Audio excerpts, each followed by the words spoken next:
Hi, I'm Havish, and in this video we are going to look at updating and inserting a new record in a physical file and logical file with a Java program which is running on AS400. So let's begin. In the previous videos, we have looked at getting or querying a physical file and logical file and getting a data out of PF and LF and displaying it onto the console. So let's look at the program which we wrote in the previous video. So this is the Java program which resides on our AS400, and it is part of the IFS directory structure. It is part of the home directory. So inside the AS400 IFS directory, I have this Java program called readfile.java, and I have modified this program a little bit to make it more optimized, where the close statements are auto handled by the try with resource block instead of the traditional try catch block. But the logic remains the same. We are connecting to the AS400 using the AS400 JDBC driver, for which we require the JT400 native jar file, which resides at this location in AS400 /qibm /prod data /java400 /jt400 ntv.jar. This jar file is supposed to be part of your Java class path. We discussed in depth about this in the previous video, so if you have not gone through the previous video, please do so. So in today's video, we will focus on inserting a new record and updating an existing record in the physical file or logical file on an AS400. So to insert a new record, what we need to do is we just need to change the query from select star from to insert. And for updating a record, we will do in a similar manner. So let's do it. I will create a copy of this Java program, and I will create a new Java program in my home directory. So we have readfile.java. I will go ahead and create update file.java. It says error creating IFS shortcut. Update is not a directory. Okay. So I think I pressed on the wrong button. New file. Update file.java. Creating stream file. Yeah, so it is created update file. Let us paste our source, which we have for inquiry, and let us modify it.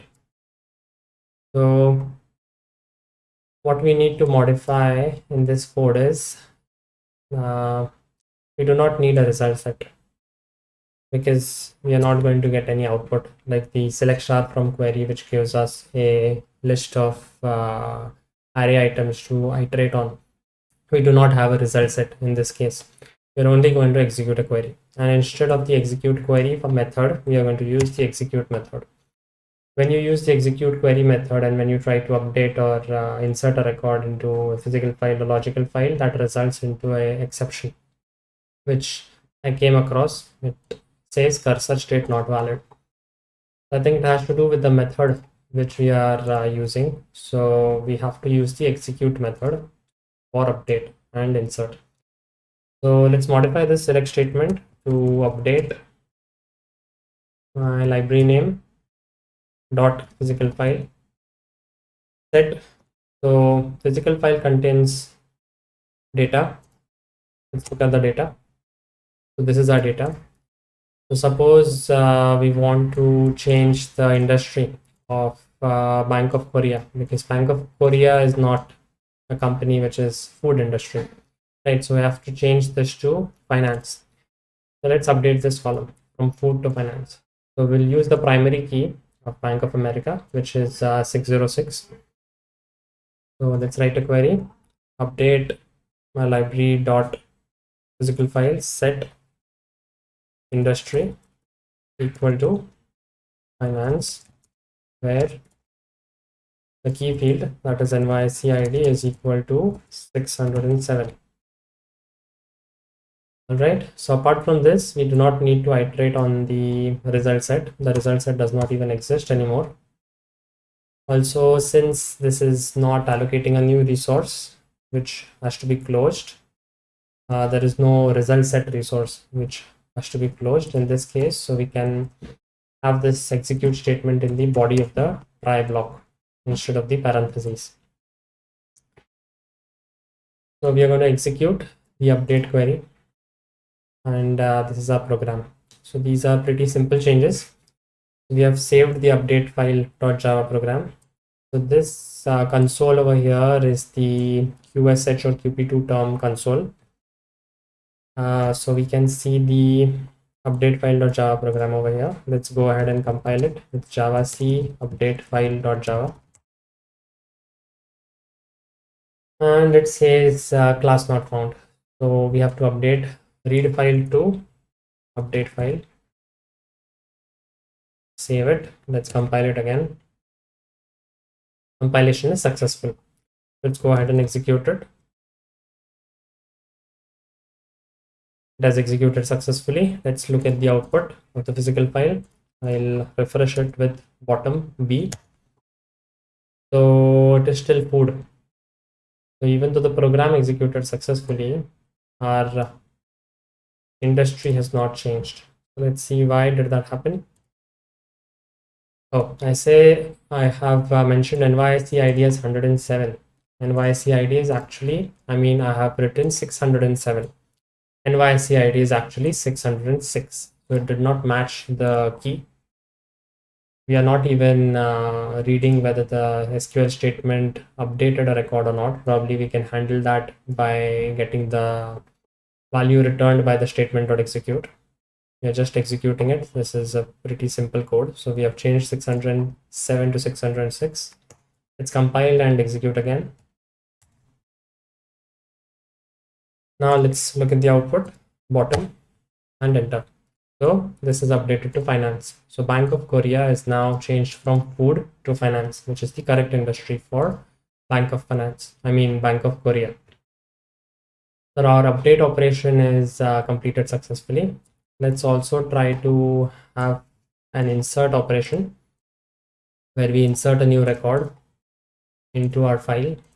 So let's comment this and write a similar query for insert. So it is going to be statement.execute, and we'll write an SQL query for insert into physical file values, and we'll have to follow the values that we have: NYSE short code, year, int.